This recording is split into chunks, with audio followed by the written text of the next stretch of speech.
Merci Faustine d'avoir accepté de te joindre à nous pour ce petit journal club. Juste pour donner le contexte aux autres, simplement Faustine avait lancé un appel à participation à une étude sur LinkedIn il y a quelques mois, qui ciblait du coup notamment les SHS. Et en voyant ça, du coup, j'avais fait un petit échange avec elle pour discuter un peu de l'étude. Et on s'était dit que ça pouvait être intéressant de la présenter au lead et à ad hoc en général. Et du coup, d'où cette invitation et d'où la présence de Faustine parmi nous aujourd'hui. Et du coup, merci beaucoup Faustine d'avoir accepté. Avec grand plaisir, merci pour l'invitation. Je suis heureuse de partager ce travail. Bien pour me présenter, du coup, je m'appelle Faustine Rousselot, je suis docteur en sciences de l'éducation. Du coup, quand on s'était rencontrés, j'étais ATER à l'Université de Lille et maintenant je suis devenue enseignante-chercheuse à Epitech en école d'ingénieur.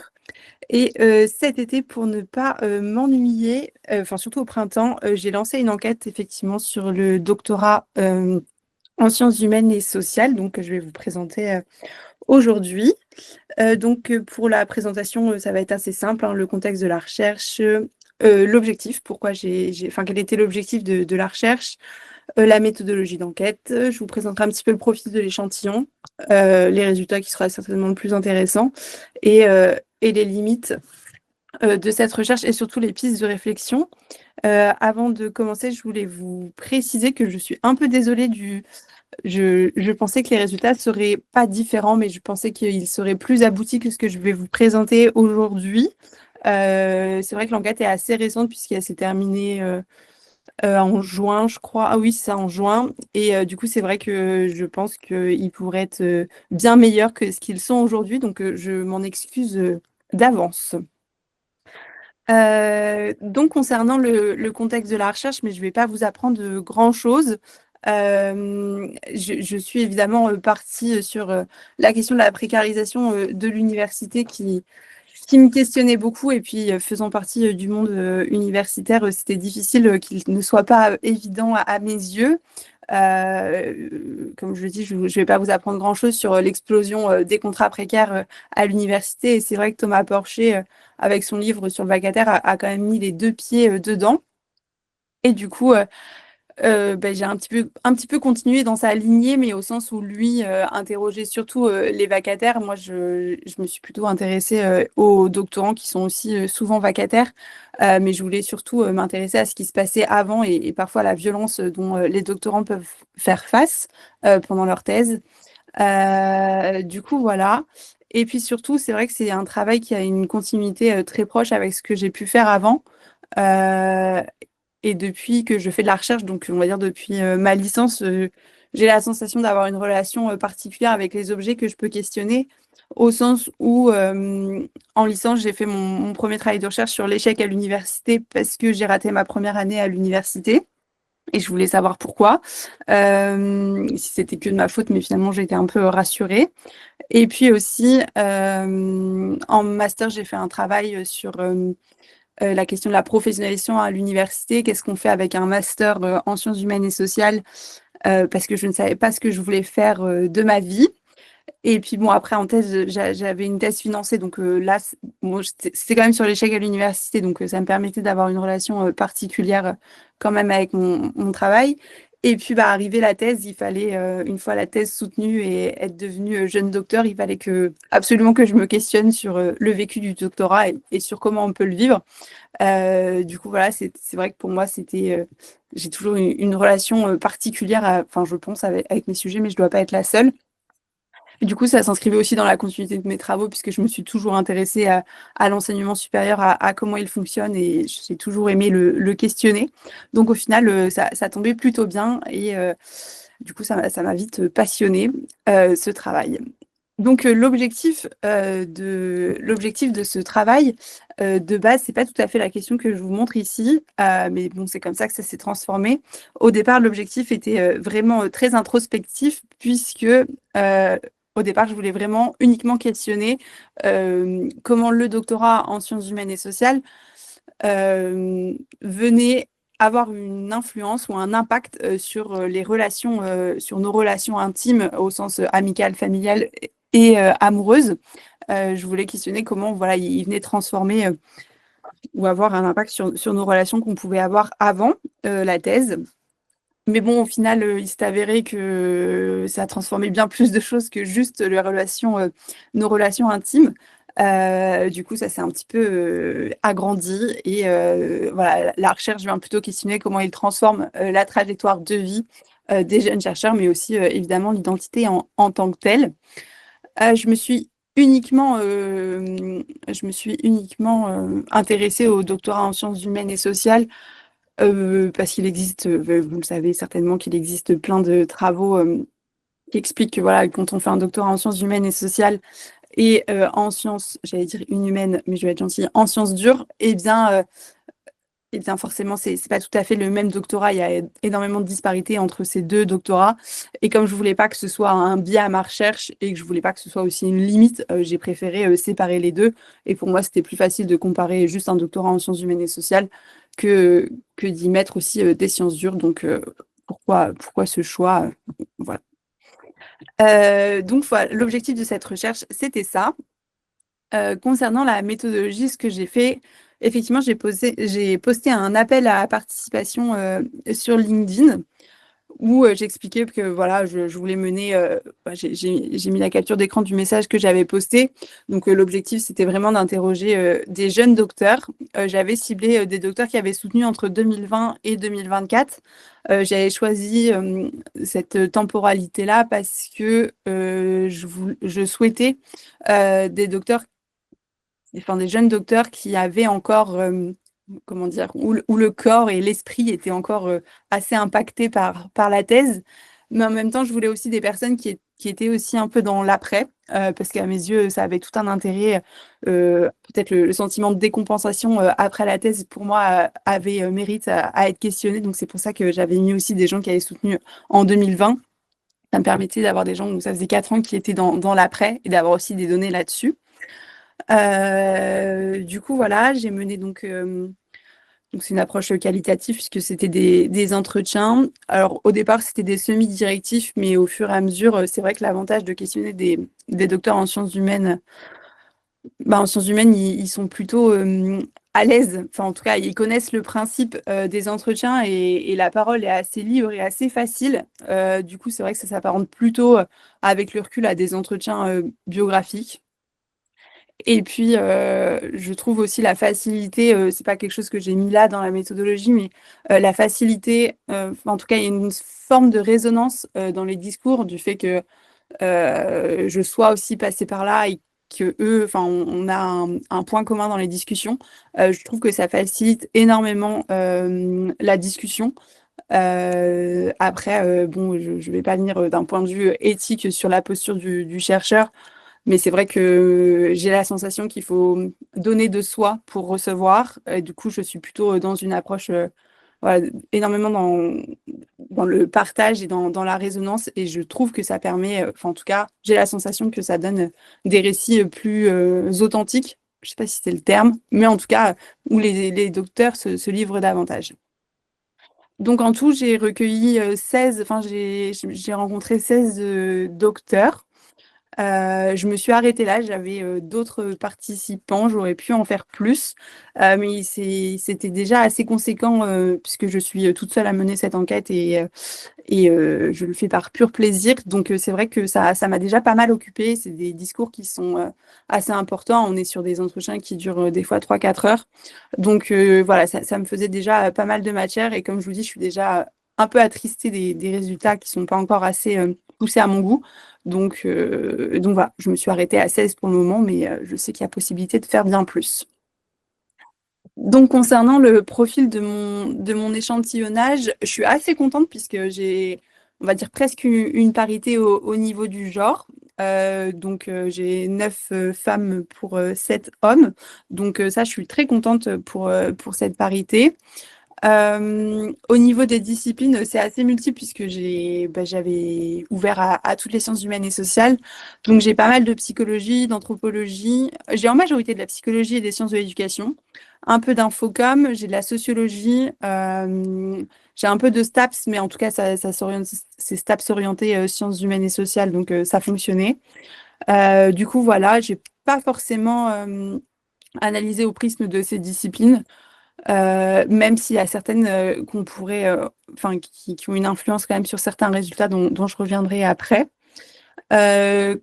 Concernant la durée moyenne de thèse, on est sur 5 ans, approximativement sur mon échantillonnage, en sachant que bon, la thèse la plus courte a été de 3 ans et la plus longue de 12. Euh, on a une majorité quand même de 4 à 5 ans de thèse, c'est quand même ce qui revient le plus. 12 ans, j'ai qu'une personne, donc c'est quand même pas récurrent dans mon échantillon. Et concernant le financement, euh, j'avais 7 docteurs pardon, qui ont fait une thèse non financée. Une personne qui était à 50%, 4 en contrat CIFRE et 3 autres qui étaient financés par des contrats doctoraux ou par des projets ANR. Du coup, voilà, bah forcément, vous vous doutez bien que la question du financement est forcément une variable à prendre en compte. Et d'ailleurs, c'est l'un des premiers résultats que je voulais vous présenter. Mais bon, pareil, c'est quelque chose qu'on sait tous. C'est évidemment la précarité financière. Enfin, le doctorat expose ses étudiants à une précarité financière qui est très importante. Euh, et c'est malheureusement que le début. Donc, comme je le disais, j'en ai 7 qui ont fait une thèse non financée. Donc là, pour eux, c'est vraiment une réelle souffrance. C'est le premier verbatim que j'ai mis. Donc elle m'explique que financièrement, c'était très dur. Je mettais la pression à mon directeur de thèse pour finir vite parce que j'avais besoin de gagner de l'argent. Je me rappelle très bien de cette docteure qui m'expliquait que voilà, elle a accumulé des emplois pour sortir la tête de l'eau et que c'était très compliqué. Elle a multiplié les emplois. D'ailleurs, c'était celle-ci qui était nanny pendant sa thèse. Beaucoup sont retournés aussi pendant le secondaire, enfin travailler dans le secondaire. Il y avait énormément de personnes qui étaient au chômage et aussi des vacations. Ça, forcément, c'était une majorité des personnes que j'ai interrogées et qui rejoignaient évidemment le discours du livre de Thomas Porcher sur les vacataires. Du coup, voilà, donc là, on voyait vraiment que c'était un stress pour eux, le fait d'être exposé aussi fortement à la précarité financière. Néanmoins, on voit quand même que dans les discours des doctorants financés, il y avait quand même une peur constante, justement d'être exposé à cette précarité financière, sur le fait que beaucoup, et bien d'ailleurs, il n'y a qu'une seule personne qui a fini dans les temps, enfin à la fin de ce contrat doctoral, puisque après, les autres n'avaient pas fini dans les temps, enfin dans les temps impartis, on va dire. Et du coup, voilà, elle expliquait quand même que voilà, elle était financée pendant 3 ans. Je suis du genre stressée et donc je voulais pas prendre le risque de ne pas avoir fini, donc j'ai tenu les 3 ans pile. Donc là, c'est une autre forme de stress, c'est justement la peur d'être dans cette insécurité matérielle. De manière générale, pour les doctorants qui n'ont pas fini à temps, ensuite ils ont été dépendants au contrat court, donc la plupart ont été ATER à la fin de leur thèse, mais ce qui n'a pas forcément facilité bah, faciliter la fin de cette thèse. Au contraire, ça l'a parfois accéléré et rendu plus compliqué, puisqu'on le sait aussi que enfin, avoir un contrat d'ATR est pas forcément simple à gérer. Et puis, toujours ces vacations qui viennent accentuer cette précarité dont font face les doctorants. Donc ça, c'était une première difficulté qui est ressortie sur le vécu du doctorat. Ensuite, la deuxième, c'est évidemment la surcharge de travail. Mais moi, j'ai été étonnée, je ne sais pas, mais dans les discours, à aucun moment, sur les 16 personnes que j'ai interrogées, aucun m'a expliqué, enfin m'a dit en tout cas qu'il était en difficulté, si je puis dire, intellectuelle. C'est-à-dire que c'était pas cette idée de c'est trop difficile ou je suis pas assez intelligent pour y arriver ou... Et c'était vraiment cette idée de c'est trop difficile, ça prend trop de place dans ma vie. Euh, c'est exactement ce que dit ces verbatim. De toute façon, je pourrais pas faire mieux que ce qu'ils disent. Juste l'idée de dire je fais que ça de ma vie, du 8h, 20h. On voit bien que faire une thèse, c'est pas avoir un emploi banal. pareil, je sais pas trop si je peux dire ça, mais on voit bien que c'est pas n'importe quel travail, c'est un travail qui, il y en a beaucoup qui me disaient ça, c'est un travail qui n'a pas de fin, qui n'a pas de début, on travaille tout le temps et voilà, ça prend toute la place. Le premier verbatim que je cite pour recontextualiser, c'est quelqu'un qui m'explique qu'il a rencontré quelqu'un et que quand il a rencontré cette personne, il a dit bah, je soutiens dans 6 mois, donc on va pas partir en vacances, je vais pas trop avoir de week-end. Donc vraiment, c'est cette idée que c'est très compliqué de dissocier la vie professionnelle de la vie personnelle et que la thèse prend vraiment toute la place. Et justement, c'est ce que j'ai voulu mettre juste après cette surcharge de travail, c'est évidemment les conséquences de cette surcharge de travail sur la vie personnelle. Et je trouve que ça, c'est ce qui a été le plus, enfin en tout cas, ce qui m'a touché le plus dans cette recherche, c'est vraiment toutes les conséquences que ces jeunes docteurs font sur leur vie personnelle. Et pareil, là, je ferai vraiment pas mieux que ce qui est écrit sur cette slide-là. Cette première personne qui m'explique que voilà, ça fait 10 ans qu'elle est avec quelqu'un, qu'elle avait envie de faire une famille, mais que financièrement et professionnellement, elle était instable pendant la thèse et qu'elle a dû repousser ce projet, le projet d'enfant, de faire une famille, et que son conjoint a dû l'attendre. Donc voilà, je trouve que c'est très fort. Je ne sais pas s'il y a d'autres métiers ou d'autres situations professionnelles où on se dit je vais pas le faire parce que c'est trop important, je peux pas, je dois renoncer, faire des sacrifices là, c'est faire des sacrifices pour sa thèse. Et ça n'a pas été la seule personne qui m'a expliqué que voilà, on pouvait pas faire ce qu'on voulait pendant qu'on était en thèse. Donc voilà, là, c'est des sacrifices sur la vie familiale. Pour certains aussi, ça c'est plutôt le troisième verbatim, où là, la personne m'explique que c'est plutôt dans sa relation amoureuse que ça allait pas, puisque le temps qu'elle consacrait à sa thèse était trop important et qu'elle n'avait pas le temps, elle n'avait pas le temps de consacrer, c'est pas très français, elle n'avait pas le temps de consacrer du temps, pardon, à sa relation amoureuse, et que forcément ça avait des impacts dessus. Et, et enfin, ce dernier verbatim qui, je pense, résume très bien les sacrifices que peuvent mener la thèse. Cette personne explique que c'est quand même une sorte de sacrifice de vie. Et ça a été, je ne peux pas me marier, je ne peux pas avoir de vraie vie, je ne peux pas acheter, je ne peux pas faire d'enfants. Là, pour moi, c'est quand même un verbatim qui est très fort et qui met en avant tous les sacrifices et tout ce que l'on ne peut pas faire. Tout ce que, en tout cas, la personne, je ne sais pas que c'est interdit, mais tout ce que la personne ne s'autorise pas de faire pendant l'expérience doctorale. C'est quand même très, très fort. Et donc, ces conséquences sur la vie personnelle ont forcément des impacts sur la santé mentale. Et donc, pareil, ça a été parfois lourd lourd. En tout cas, ça a eu un impact aussi pendant les entretiens. Hein. Ça a été des entretiens qui étaient très sur l'émotion et parfois sensibles. J'ai beaucoup de personnes interrogées qui pleuraient pendant les entretiens parce qu'on voit bien justement la difficulté et les conséquences, la manière dont ça affecte la santé mentale. Donc, il y a différents types de conséquences psychologiques. Il y a évidemment l'anxiété ou justement la culpabilité constante, la pensée omniprésente. Il y a la majorité des personnes interrogées qui m'expliquaient que qu'ils culpabilisaient tout le temps, qu'ils pensaient H24 à la thèse, pardon, qu'ils n'arrivaient pas à faire autre chose, qu'ils culpabilisaient dès qu'ils partaient en vacances, dès qu'ils partaient en week-end. Là, dans le verbatim que j'ai mis, c'est qu'ils culpabilisaient d'aller au ciné ou de regarder Friends. Que c'est un sentiment de culpabilité et qu'il structure tout son état d'esprit pendant la thèse. C'est une pensée qu'on ne peut pas enlever ou qu'on enlève seulement après la soutenance. C'est une des premières conséquences psychologiques. Et puis pour d'autres, c'est encore plus fort que cette pensée omniprésente. Pour certains, c'est des burn-out ou en tout cas des crises d'anxiété. Donc là, c'est plutôt le deuxième verbatim qui explique que pendant les moments où elle écrivait sa thèse, elle avait de plus en plus de moments de panique et de temps en temps, elle sentait des crises d'anxiété qui montaient. Concernant les burn-out, j'ai pas mis d'extrait d'entretien, mais sur les 16 personnes que j'ai interrogées, plusieurs si je dis pas de bêtises, j'en ai 6 qui ont été diagnostiqués burn-out par un psychologue. Donc, c'est évidemment pas rien et c'est des choses qui, à mes yeux, sont un peu tues.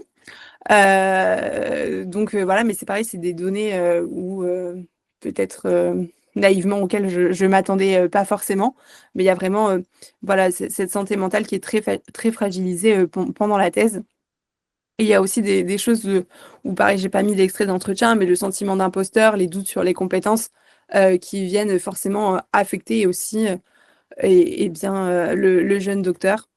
Et évidemment, tout ça s'accumule aussi bien enfin, les conséquences psychologiques sont évidemment dues à la surcharge de travail, à la précarité financière. Évidemment, il y a énormément de facteurs qui viennent aggraver la santé mentale de ces docteurs, de ces jeunes docteurs.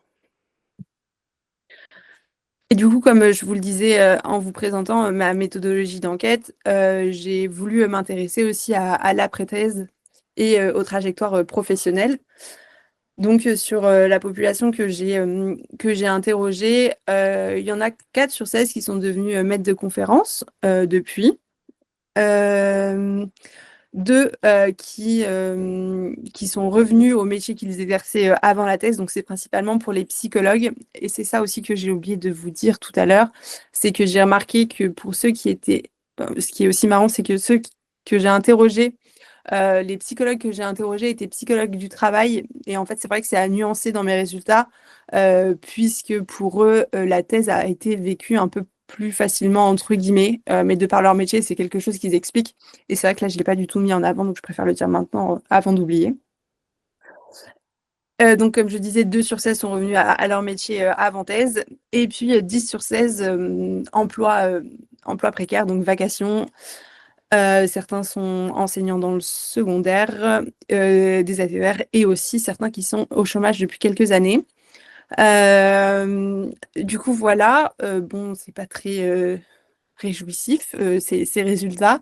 Et puis, au-delà de ça, ce qu'on peut remarquer, c'est enfin, ce qui ressort surtout quand on les questionne sur l'après-thèse et comment ils le vivent, et bien souvent, c'est pas très joyeux, puisque pour beaucoup, il y a vraiment un sentiment de lassitude, un sentiment d'incompréhension euh, sur le fait que c'est exactement le verbatim que j'ai mis. Hein, enfin, cette jeune docteure avait vu un poste à Angers. Elle n'a pas été auditionnée et elle m'expliquait que voilà que si elle n'avait pas de poste avant la fin de ses qualifications, elle les renouvellerait pas et elle quitterait le monde académique. Donc il y en a beaucoup qui y pensent, hein, qui réfléchissent à un plan B s'ils n'arrivent pas à avoir une carrière académique. Donc il y a vraiment ce sentiment, pardon, d'injustice et d'incompréhension pour ces jeunes docteurs.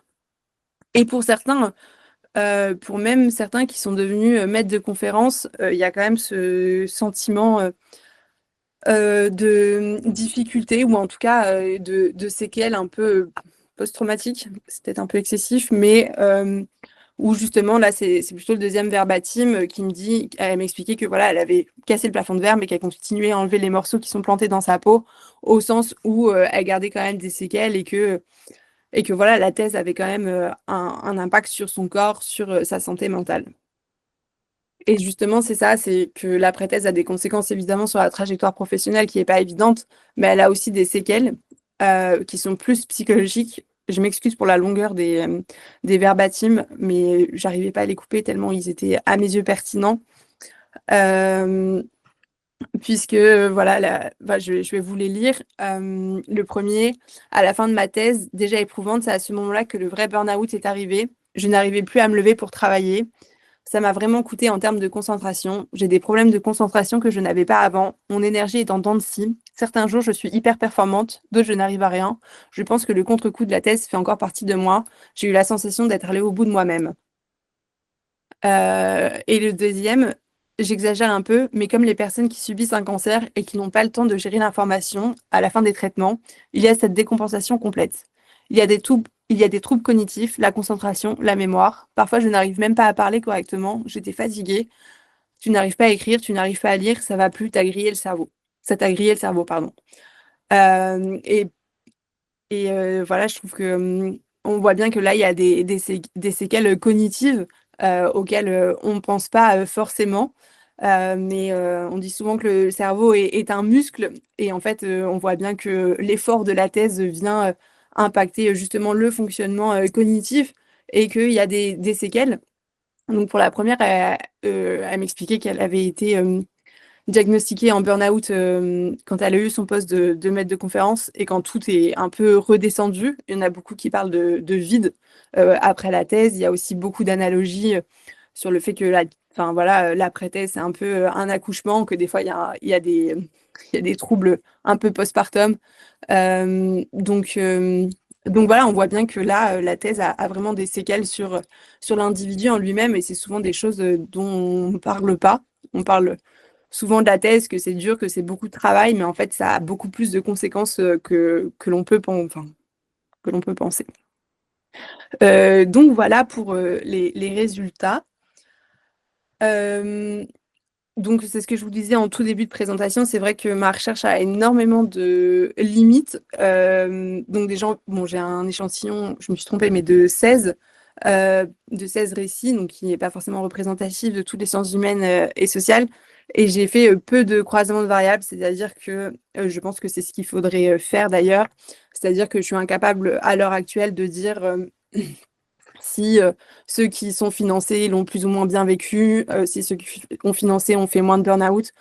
Pour l'instant, je suis incapable de faire ça. Enfin, en tout cas, c'est pas que je suis incapable de le faire, mais c'est que je ne l'ai pas fait. Et puis aussi, il y a des facteurs contextuels que j'ai peu exploités et sur lesquels j'ai des données et qui mériteraient une attention particulière. C'est vrai que pour les doctorants qui étaient en CIFRE, c'est vrai que des fois, ça a eu aussi un impact sur leur thèse et c'est pas quelque chose que j'ai relevé pour le moment. Et puis aussi, j'ai une hypothèse sur la modalité d'accompagnement du doctorat, puisqu'effectivement, j'ai évidemment des données là-dessus sur comment s'est passé leur encadrement de thèse. Et il y a déjà pas mal de travaux qui ont été faits là-dessus, mais j'ai l'impression, je dis ça de prime abord sans avoir poussé la recherche, mais que la relation avec le directeur de thèse, si elle est antérieure à la thèse, j'ai la sensation que l'accompagnement fonctionne mieux et que du coup, il y a moins de... Enfin, que ça se passe beaucoup mieux que si on rencontre nos directeurs de thèse en début de thèse. Du coup, voilà, c'est aussi quelque chose que que j'aimerais bien continuer. Donc voilà pour les limites et il y en a certainement plein d'autres auxquelles j'ai pas forcément pensé.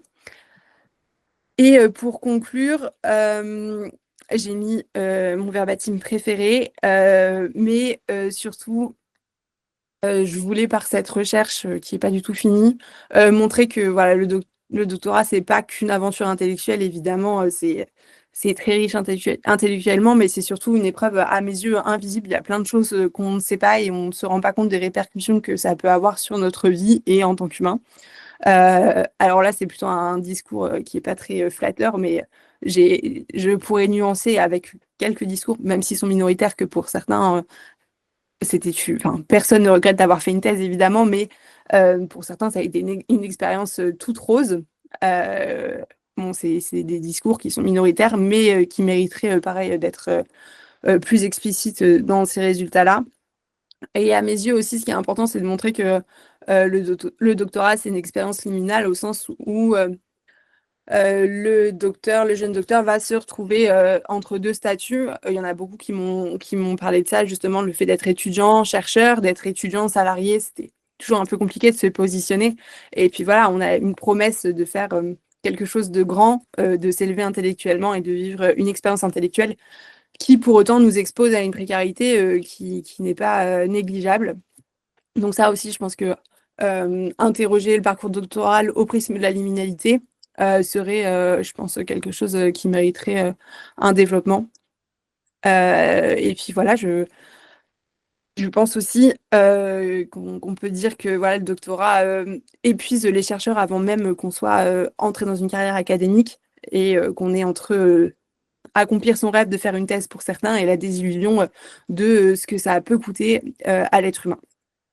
Et je trouve que c'est ce qui explique très bien cette verbatim. Il y en a beaucoup qui m'ont dit faire une thèse, bah voilà, quand je leur disais comment vous avez vécu la thèse, il y en a beaucoup qui m'ont dit bah c'est un peu les montagnes russes. Et effectivement, on passe par des moments, et j'adore ce qu'a dit ce jeune docteur sur le fait que voilà, un coup on est le roi du monde et un coup on est le bouffon du roi, au sens où bah, des fois on est hyper sûr de ce qu'on fait et des fois pas du tout. Et je pense que cet entre-deux vient fragiliser bah, justement le parcours du jeune docteur. Donc voilà pour ma présentation. Merci de votre attention.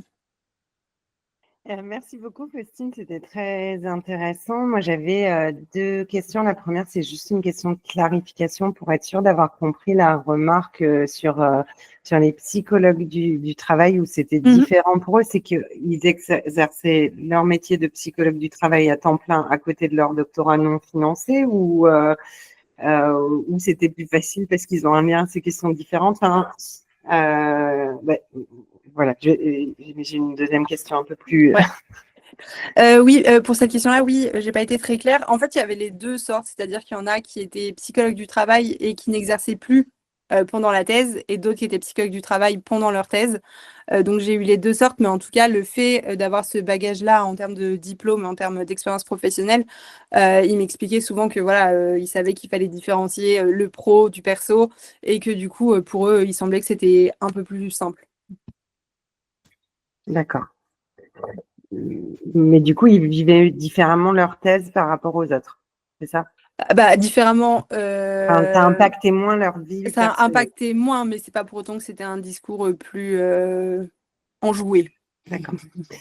Et du coup, moi, j'avais une question et je ne sais pas si, au-delà des travaux ici, il y a peut-être il y a peut-être une littérature, mais intuitivement, moi, je me dis que là, les parcours que vous présentez, c'est plutôt des gens qui sont dans la difficulté après le doctorat, en tout cas qui ont déchanté sur ce à quoi ça leur permettait d'accéder en termes de poste. Et je me dis, est-ce qu'on sait à quel point ça va impacter comment on va, a posteriori, vivre les sacrifices qu'on a fait pendant le doctorat? Parce que, si, je sais pas, quelqu'un qui décroche juste après un poste d'enseignant-chercheur et qui est trop content, peut-être qu'il vivra moins mal les sacrifices qu'il a fait pendant le doctorat en se disant, bah, ok, je les ai faits, mais ça valait le coup par rapport à quelqu'un qui galère entre période de chômage, à TER, et puis qui finit par retourner enseignant dans le secondaire, quoi. Enfin, Ouais, bah, en fait, au départ, je vous rejoins totalement, mais au final, j'ai les deux choses, c'est-à-dire que j'ai des personnes qui n'ont pas eu de poste après et qui, effectivement, du coup, la thèse, c'est pas bien vécu, l'après-thèse, c'est pas bien vécu, mais j'en ai 4 qui sont devenus maîtres de conférences après et qui, pour autant, n'ont pas forcément un meilleur discours sur l'expérience doctorale, et certains qui, après l'obtention, qui ont directement soutenu leur thèse, fait leur qualif, eu un poste tout de suite après leur première qualif, qui finissent en burn-out justement au début de leur poste de maître de conf, parce que l'accumulation de toutes ces choses est certainement trop forte. Et voilà, donc en fait, des fois, c'est même pas un... Alors effectivement, leur discours est... Ils se disent chanceux d'en être là, chanceux que ça a été aussi vite et aussi bien pour eux. Pour autant, ils n'ont pas un meilleur discours, ou en tout cas, ils n'ont pas une meilleure expérience du doctorat. je vais laisser la place à ceux qui ont 15 questions. Si. J'aurais pas le temps de poser les 15, mais déjà, il y en a une, enfin, plus une question et information à la fois. Pardon. Parce qu'on a fait aussi, nous, des entretiens avec des docteurs récemment diplômés depuis 2017 pour nous. Nous, il y avait un point dans les parcours post-thèse qui était hyper important, qui est ressorti dans plein d'entretiens, et c'était l'idée de faire une pause. Qu'à un moment donné, après l'obtention du doctorat, soit c'était juste après, et ils prenaient quelques semaines, voire quelques mois pour souffler, évacuer, réfléchir. Soit des fois, ils enchaînaient, un peu comme ce que tu décrivais, et ils ressentaient quand même le besoin de faire une pause, du coup, après leur première expérience pro, par exemple. Nous, c'est revenu très, très fréquemment. Et ceux qui ne l'avaient pas, du coup, ressentaient le besoin d'en faire une plus tard. Ok, ouais, c'est vrai que j'ai pas eu, enfin en tout cas, c'est pas une donnée qui m'est ressortie. Je me rappelle de quelques discours, mais là, comme ça, je dirais 2 max qui ont fait une pause post-soutenance. Je dirais pas que c'est un discours majoritaire dans ce que j'ai. Par contre, pour les personnes qui ont enchaîné, j'en ai quelques-unes où il y a eu une pause obligatoire, mais médicale, qui a été imposée par un psychologue ou par un médecin. Et je pense que j'ai deux questions, enfin, j'ai plein de questions, mais je vais me limiter un petit peu parce que niveau temps, ça va être juste. Mais il y en avait une, tu parlais des croisements que tu n'avais pas pu faire. Ouais. Et moi, il y avait un croisement en particulier qui m'a interpellé, enfin, potentiellement. C'est quand tu discutes des impacts sur la vie perso. Mm. Je me suis questionné sur le genre. Parce Mm. que nous, c'est pas encore un truc qu'on a vu, mais c'est un truc que j'ai en tête que les femmes sont beaucoup plus, enfin, seraient plus sensibles aux conséquences sur la vie perso que les mecs. Mm. Et en tout cas, c'est un truc dont j'ai l'impression que j'ai pas encore analysé, mais j'ai l'impression que c'est un truc qu'on retrouve. Oui, je pense aussi, je te rejoins là-dessus, je pense aussi que chez les femmes, ça a l'air plus important. En plus, moi, j'ai des femmes qui étaient mamans aussi, donc j'ai la sensation que ça, déjà, ça avait un impact plus fort. Je ne crois pas avoir eu de papa. Et après, j'ai quand même des garçons qui me disent que voilà, en termes de relations amicales, ils ont dû faire du tri ou en termes de moins d'activités sportives, par exemple. Mais c'est vrai que des fois, quand je leur posais la question, j'avais la sensation qu'ils saisissaient pas ma question. Enfin, comme si ils voyaient pas tellement l'intérêt de ma question.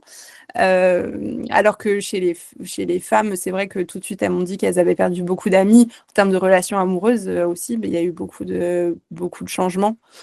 Mais c'est vrai que comme ça, moi aussi, sans avoir poussé l'analyse, j'ai la sensation que chez les hommes, ça a moins d'impact. Et l'autre question que j'avais, du coup, merci, c'est sur la partie identité, parce que tu en parlais au début, comme quoi bah, l'un de tes axes, c'était bah, justement l'impact identitaire. Mhm. Mais tu en as relativement peu parlé, du coup, dans les résultats pour l'instant. Et du coup, je me demandais bah, quels étaient tes ressentis, premières pistes sur cette partie un peu identité des docteurs. Ouais, oui, en fait, c'est vrai que je voulais voir. C'est quelque chose que je voulais questionner sur le fait que la thèse, j'ai l'impression qu'elle change notre manière de fonctionner en tant qu'humain. Et c'est vrai que c'est quelque chose que j'ai peu exploité actuellement, mais j'ai pas mal de résultats là-dessus où il y en a beaucoup qui me disent qu'ils ont du mal à lire un livre juste pour lire un livre, qu'ils ont du mal à aller au cinéma juste pour aller au cinéma. C'est-à-dire que toute chose vient à être questionnée un peu intellectuellement et qu'on a du mal à séparer des moments assez anodins avec la réflexion scientifique qu'on peut avoir dû à notre métier. Et c'est là-dessus que, au départ, je voulais questionner. J'ai pas mal de résultats là-dessus, mais c'est vrai que là, je l'ai pas du tout mis en avant. Mais c'est ça aussi que je voulais questionner sur le fait qu'en fait, c'est comme si on avait un automatisme dans la manière de tout intellectualiser après la thèse. Et des choses qu'ils n'avaient pas du tout avant, qui n'étaient pas du tout comme ça. J'ai des docteurs qui pensaient, oui, des docteurs qui pensaient pas du tout faire une thèse et qui disent qu'après la thèse, enfin, leur manière de réfléchir a totalement changé, quoi. C'est super intéressant. Bonjour Faustine, merci pour la présentation. J'avais une question au niveau, donc là c'est quand même très franco-français. Est-ce qu'il y a de la littérature internationale qui aussi relève les différentes catégories que vous avez relevées sur la précarité, sur la surcharge de travail, sur les conséquences? Voilà, je me demandais si au niveau international c'était le même vécu. Avec toute honnêteté, je suis désolée, je n'en ai strictement aucune idée. Je suis partie sur une recherche très personnelle j'ai été une très mauvaise chercheuse puisque j'ai pas du tout fait de revue de littérature. Je suis partie de but en blanc dans mon objectif de faire cette enquête. Donc je suis désolée, je n'en ai strictement aucune idée. Parce qu'il y a je pose la question parce qu'il y a des pays notamment où c'est plus commun d'avoir déjà une vie familiale au moment de la thèse, que c'est aussi plus commun d'avoir travaillé avant de faire son doctorat. Donc c'est pour ça que je me demandais si vous aviez des informations sur ça. Et l'autre point que je voulais, l'autre question que j'avais, c'était par rapport aux docteurs qui avaient soutenu donc en 2020 qu'on fait face au Covid. Est-ce qu'il y a eu des points qui ont été mentionnés par rapport au Covid aussi et l'impact sur le vécu après thèse du coup du Covid? Ouais. Oui, oui, il y a des données sur le Covid, ceux qui ont soutenu par exemple en 2021-2022, du coup, qui étaient en thèse pendant le Covid. Oui, là, il y a des données là-dessus sur l'isolement, l'accès au terrain. Mais il y en a certains qui ont très bien vécu le Covid dans le sens où justement ils étaient tout seuls chez eux à pouvoir travailler, justement on ne peut pas sortir. Donc en fait là-dessus c'est des discours très différents. En fait, soit il y en a pour qui ça a été justement le moment de pouvoir bosser à fond et pour d'autres justement c'était hyper dur d'être difficile. Il y en a beaucoup qui m'ont parlé de groupes de soutien où justement ils étaient en visio tous ensemble, des doctorants qui travaillaient en visio tous ensemble. Il y avait une certaine solidarité. Et pour d'autres, justement, le retour à la vie normale, entre guillemets, a été difficile de retourner au labo où justement ils n'ont pas retrouvé cette proximité entre doctorants. Donc sur les discours, il y a de tout. Enfin, il y en a pour qui c'était bien, pour qui c'était beaucoup plus compliqué. Merci. Et j'avais juste un dernier commentaire, après j'arrête aussi. En fait, ça me fait beaucoup penser à ce que vivent les gens qui passent des concours, en fait, cette intensité de travail à un moment donné, et du coup, après le concours, cette relâche et cette difficulté à reprendre une vie normale. Et je me demandais s'il y avait des parallèles aussi qui avaient été faits sur ça. Quel que soit le moment de la vie, parce qu'en fait, la carrière académique fait que c'est un concours aussi, donc je me demande aussi si c'est pas conditionné aussi par cet esprit concours, tout ce que vous avez mentionné, quoi. Il y a peu, c'est marrant parce que il y en a peu qui, en tout cas, quand on parle de la thèse en tant que telle, vraiment la thèse et pas l'après-thèse, ils évoquent peu cette question de il va falloir passer la qualif, il va falloir postuler à des postes de maître de conf. J'ai l'impression que ça arrive à l'après. C'est parce qu'il y en a beaucoup qui disent non, moi je vivais, enfin j'attendais demain de voir ce qui allait se passer demain. Et c'est vraiment cette idée de. J'ai l'impression que l'objectif de carrière arrive vraiment après la thèse. Enfin, en tout cas, c'est comme ça que je le vois dans les entretiens. Après, il y a eu beaucoup de comparatifs avec la grossesse, avec les cancers, sur la décompensation après. Il y en a beaucoup qui me disaient, bah, quand j'ai soutenu, je me suis rendu compte le lendemain de tout ce que j'avais perdu ou de tout ce que j'avais sacrifié pour arriver là. Donc, il y a aussi quelqu'un qui m'a dit, j'ai soutenu telle date et le lendemain, j'avais rendez-vous chez le psy parce que je voulais pas réaliser de tout ce que j'avais fait pendant 3 ans. Donc, il y a vraiment cette idée ouais, de réaliser, mais vraiment après la soutenance. J'ai l'impression qu'il y a vraiment une descente, ça c'est sûr, mais la réalisation, c'est après la soutenance. Merci beaucoup. Ouais, merci pour la présentation. Moi, j'ai une question. Tu parlais en introduction de la durée, donc tu as des durées très différentes avec des personnes qui ont fait leur thèse en 3 ans, même s'ils ont sorti ça de manière très intense, et d'autres plus longues. Est-ce que tu as un impact aussi sur la durée du doctorat, sur le ressenti? Enfin, moi, dans mon entourage, j'ai eu des personnes financées qui ont commencé dans de très bonnes conditions, mais qui ont en fait continué des thèses hyper longues et qui ont fini vraiment complètement en plus pouvoir de leur thèse parce qu'ils ont dépassé les 5 ans et que c'était trop. Donc, je ne sais pas si c'est quelque chose que tu as pu mesurer sur les personnes que tu as interrogées. Oui, oui, effectivement, la personne qui a fait en 12 ans, on voyait bien que c'est pas du tout le même parcours psychologiquement. Psychologiquement, c'était dur. Enfin, en fait, c'est marrant parce que j'ai l'impression que l'intensité sur 3 ans est très forte. Et en fait, sur 12 ans, elle est forte, mais en fait, continue. J'ai l'impression que la pression est continue. Et des fois, alors, je ne sais pas si on peut dire pire, hein, c'est subjectif, mais je veux dire, en fait, c'est pas la même douleur. Je ne sais pas si c'est compréhensible ce que je raconte. Mais c'est vrai que sur les thèses les plus longues, c'est ce sentiment de ça va jamais se terminer, quoi. Et d'un épuisement plus long, continu, et puis cette pensée continue, envahissante, c'est vrai que c'est vraiment un discours qui revient je me rappelle des personnes qui ont fait 6 ou 7 ans de thèse, pareil, quand ils soutiennent, ils me disent, je vais penser à quoi maintenant? C'est vraiment cette idée ouais, de continuité de la douleur. Je peux reprendre avec une autre question de mon côté. J'en avais une sur un peu les facteurs protecteurs que ça aurait pu identifier. Parce que tu parlais justement un peu des psychologues du travail qui n'avaient pas eu la même expérience, qui réagissaient pas pareil.